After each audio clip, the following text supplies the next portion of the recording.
Friend नमस्ते। आप सबका स्वागत है आपके अपने यूट्यूब चैनल मधुलिका UPRPL। मैं हूँ मधुलिका। फ्रेंड आप लोग कैसे? आई होप आप लोग बहुत अच्छे होंगे, मैं भी बहुत अच्छी हूँ। तो चलिए फ्रेंड आज का वीडियो स्टार्ट करते हैं। तो फ्रेंड आज कोई स्किन रूटीन नहीं लेके आई हूँ, आज एक प्रॉपर वीडियो लेके आई हूँ।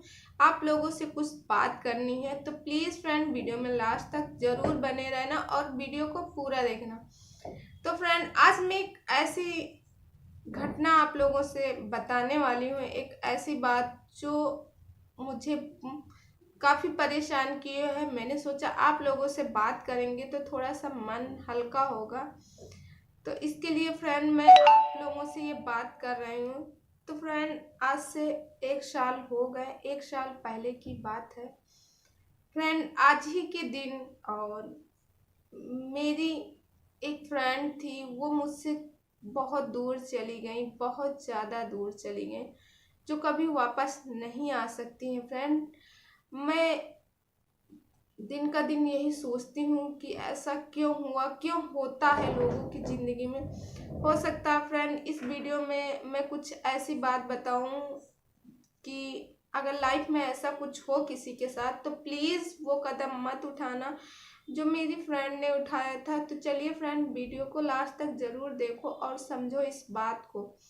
तो फ्रेंड मेरी एक बहुत बेस्ट फ्रेंड थी, हम लोग साथ पढ़े हैं और एक दूसरे को सारी बात शेयर करते थे। तो फ्रेंड उसकी सन 2019 में शादी हुई, सन 2019 और 14 नवंबर को शादी हुई उसकी।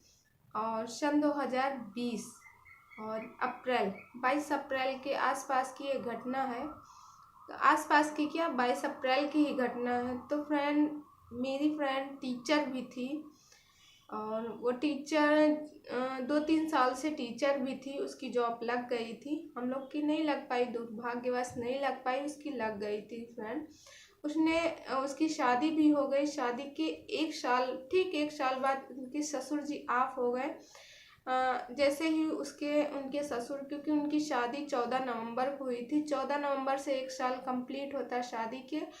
तो जैसे 11 नवंबर को उनके ससुर जी ऑफ हो गए और फिर 14 नवंबर के दिन शादी का साल गिराया, वो मातम में बदल गया। फिर उसके बाद मेरी फ्रेंड मुझसे अपनी सारी बात बताई और मैं कहीं न कहीं अपने आप को सोचती हूँ काश मैं उसका फ़ोन, उस दिन जब उसने फ़ोन किया था मैं उसका फ़ोन नहीं रिसीव कर पाई।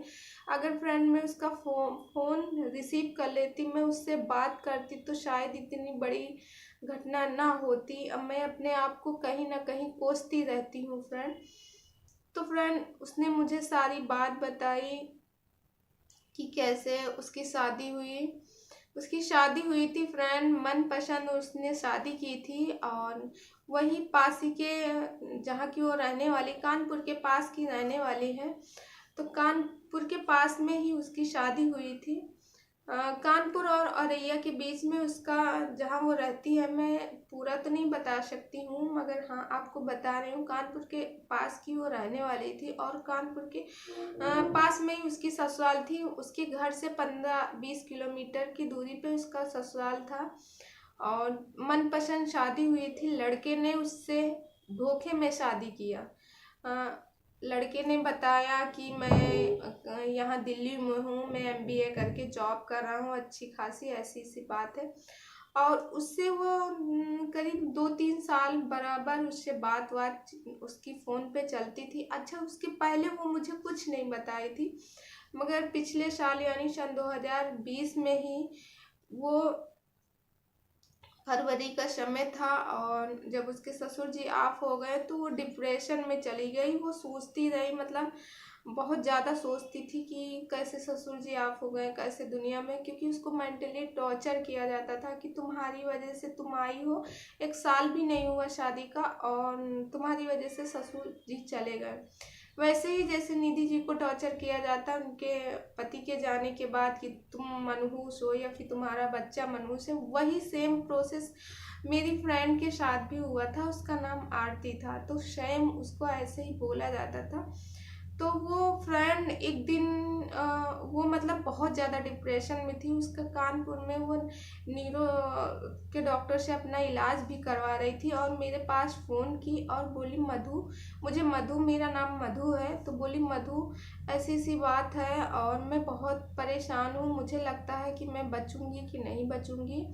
और मैं सारा दिन यही सोचती रहती कि मेरे कारण मेरे ससुर जी चले गए और मैं अपनी सासू माँ को देखती हूँ तो मैं रोती हूँ। मैंने उसको बहुत समझाया ऐसा कुछ नहीं होता, ये सबके साथ ऐसी घटनाएं होती है कि जैसे ही बहू शादी के बाद ससुराल गई तो ससुराल जाने के बाद अगर ऐसा कुछ होता है तो वो सब बहू के ऊपर ही क्लेम किया जाता है। क्योंकि मेरे साथ भी ऐसा हुआ, मेरी शादी के 2 साल बाद मेरे ससुर जी आप हो गए तो मुझे ताने आज तक मिलते हैं। तो उसको भी ऐसे ताने मिले, वो बहुत ज़्यादा डिप्रेशन में चली गई। बोली मधु अब लगता है मैं बचूंगी नहीं, मेरे हाथ पैर कुछ काम नहीं करते, मुझे भूख भी नहीं लगती, मैं सारा दिन यही सोचती रहती हूँ। तो फ्रेंड मैंने उसको बहुत समझाया। वो उस समय अपनी दीदी के यहाँ रहने चली गई क्योंकि उसकी मम्मी नहीं थी, मम्मी ऑफ हो गई थी 2 साल पहले। और 2 साल बाद उसके शादी हुई थी और 2 साल पहले उसकी मम्मी ऑफ हो गई थी। और उसके पापा जो है, उसका भाई इंजीनियर था, वो अच्छी फैमिली से बिलोंग करती थी।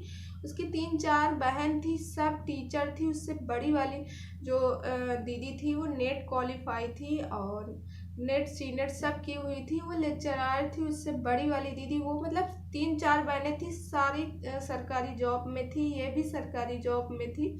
सारा सिस्टम सब अच्छा था।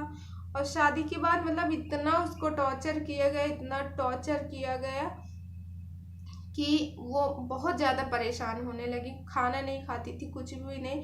और उसके हस्बैंड का भी उसके ऊपर काफ़ी दबाव था। फिर उसके बाद फ्रेंड वो 21 अप्रैल को मेरे पास कॉल की और मैं वो फ़ोन नहीं उठा पाई, उसका दुर्भाग्यवश। अगर मैं उसका फ़ोन उठाती तो शायद ये दुर्घटना ना हो पाती। मैंने वो फ़ोन मेरे पास 2 बार की फ़ोन, मगर फिर भी मैं फ़ोन नहीं उठा पाई थी। जैसे इस समय लॉकडाउन में, वैसे भी पिछले साल भी लॉकडाउन ही था। फिर उसके बाद फ्रेंड 22 फरवरी के दिन जैसे ही मेरी दूसरी फ्रेंड फ़ोन करके कहती है कि मधु, आरती नाम था उसको, कि आरती को क्या हुआ, क्यों आरती को कोई दिक्कत थी क्या ससुराल में। तो हमने कहा क्यों, क्या हुआ, मतलब मैं सोची पर्सनल बात उसकी क्यों दूसरे से बताऊं। मैंने कहा क्यों, क्या हुआ, ऐसी क्या कौन सी बात है। कहा आरती ने तो खुदकुशी कर ली, वो आत्महत्या कर ली थी, फांसी लगा ली थी। तो मुझे उसी समय रोना हुआ और मैं यही सोचती रही कि काश मैं फ़ोन उठाती, उसको समझाती, उसको बात करती तो शायद ये घटना ना होती। तो प्लीज़ जितनी भी मेरी सिस्टर हैं, जितनी भी बहन है मेरी, अगर आप लोगों के पास कोई भी समस्या है तो उसका समस्या से बाहर निकलो, उसको समस्या को सॉल्व करो, ना कि अपने आप को ऐसा कोई कदम उठाओ जो मेरी फ्रेंड ने कदम किया। तो बस मतलब मेरा मैसेज यही पहुंचाने को कि हम लोग एक ताकत बने, सामने वाले से लड़ने की ताकत बने, सामने वाले से बात कर सकते हैं बराबर।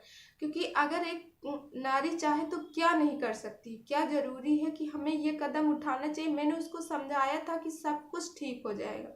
और काश अगर 21 तारीख को मैं उससे बात करती तो शायद ऐसी घटना ना होती जो वो की थी, मुझे ऐसा लगता है।